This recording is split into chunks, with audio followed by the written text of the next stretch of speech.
Wednesday, August 23rd. All four of us were back in the high school, middle school campus today. The head coach, Coach Warner, was holding a 3-day tryout camp for the football team before the start of the school year.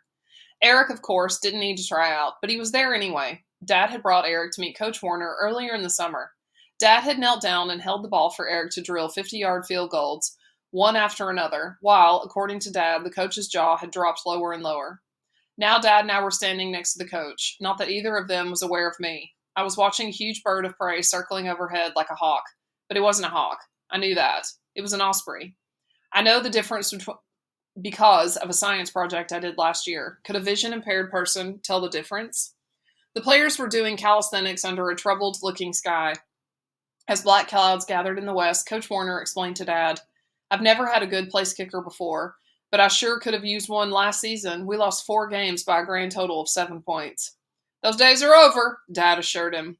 Antoine Thomas was the whole show last year. He was the go-to guy on every play. He ran for over 100 yards 8 times. That's pretty impressive. I even had him running back kicks, but I'm not going to do that this year. He's just gotten too valuable. If Eric can give us 5 or 6 points a game, then I can save Antoine for quarterbacking. Oh, Eric can give you that. He averaged 9 points a game last year, and he was only a junior. He scored 14 points in one game. That was the game when he kicked the 47-yard field goal. I remembered the game back in Houston. Eric was on the front page of the sports section the next day. I think it was the proudest day of Dad's life. Dad told Coach Warner the thing about Ohio State, how he regretted that he hadn't been big enough to play football there. Coach Warner nodded sympathetically, like he agreed this was some kind of tragedy in Dad's life. I don't understand that. Then again, I don't understand why Dad loves football. I've played football, real football, in the junior league. It's boring. You just stand around most of the time waiting for somebody to tell you what to do. And in the end, some guy like Eric, who hasn't even worked up a sweat, can come in and grab all the glory. It doesn't work that way in soccer. Eric used to play soccer. He was really good, too. This was back in Huntsville, back when he was 9 and 10 years old. He took all the penalty kicks for his team. That's how he learned to kick so hard, drilling those penalty kicks into the back of the goal net. When we moved to Houston, when Eric was 11, he realized that football was the star attraction. He took to kicking a football, soccer style, into a small net that he set up in our backyard. Day after day, in rain and cold and heat, Eric worked on perfecting a 2-step kick. Up until then, Dad wasn't much into sports. Once Eric started getting good, though, Dad became transformed. He started talking about his high school football career and, of course, his regrets about college. He became obsessed with football, especially with place kicking. He learned how to hold the ball for Eric, spinning the laces away. For a while, he tried to get me to hike the ball to them, but I never really cooperated, and they soon dropped me from the routine. We watched the Lake Windsor players break into groups for timed sprints. Mom came up and stood with us for a minute. I knew that she was really there to tell me to get in the car because a thunderstorm was coming. She said, "A storm's coming," to Coach Warner, but he just smiled and agreed with her. "Sure is." Mom pointed out some people to me.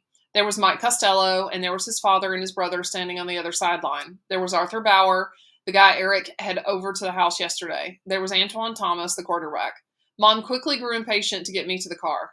On the way to the parking lot, she said, "Those boys shouldn't be out there in a thunderstorm. They have to play in all kinds of weather, Mom. Sometimes you get caught in a blizzard. Sometimes you get caught in the rain. It's part of football. It's part of soccer, too. Why can't they practice in the morning when it doesn't rain? This is ridiculous." When you know that it's definitely going to rain at exactly the same time every day, you can't really call it getting caught in the rain, can you? I had to agree. I guess you're right. It's like the afternoon tree watering time around here, but there aren't any trees anymore. We climbed inside the car just as the first big drops of rain rapped against the roof. "Look at your father. What is he doing out there?" "I don't know. He's just going to stand there and get soaked. Looks like it." This isn't Texas. They have their own weather in Florida, and we all need to change our attitudes about it. People shouldn't just stand out in this kind of rain. Just listen to that. The rain was beating down so loud now that it was hard to hear Mom's voice. I sat thinking for a minute and then hollered, "I'll bet the people who used to live here, the people who grew the tangerines, were really happy with this weather. That's why they were here, right? To grow tangerines? Do you mean it's nice weather here if you're a duck? Yeah? Or a tangerine? But now, it's all upside down. It's all messed up. The rain clouds showed up every day, just like they're supposed to. But there aren't any tangerine trees, just people, and the people have no use for the rain clouds. So the clouds go around looking for all the tangerine trees. They can't find them. They get mad, and they start thundering and lightning and dumping the rain on us." I had the feeling Mom knew what I was talking about. But all she would say is, "Clouds don't get mad, Paul." We sat in the beating rain noise for a few minutes, then it abruptly stopped, like some annoying little kid had stopped banging on a pan. The sun came out and the steaming heat rose up all around us. Great, Mom muttered. Now it's a sauna time. You need to lighten up, Mom.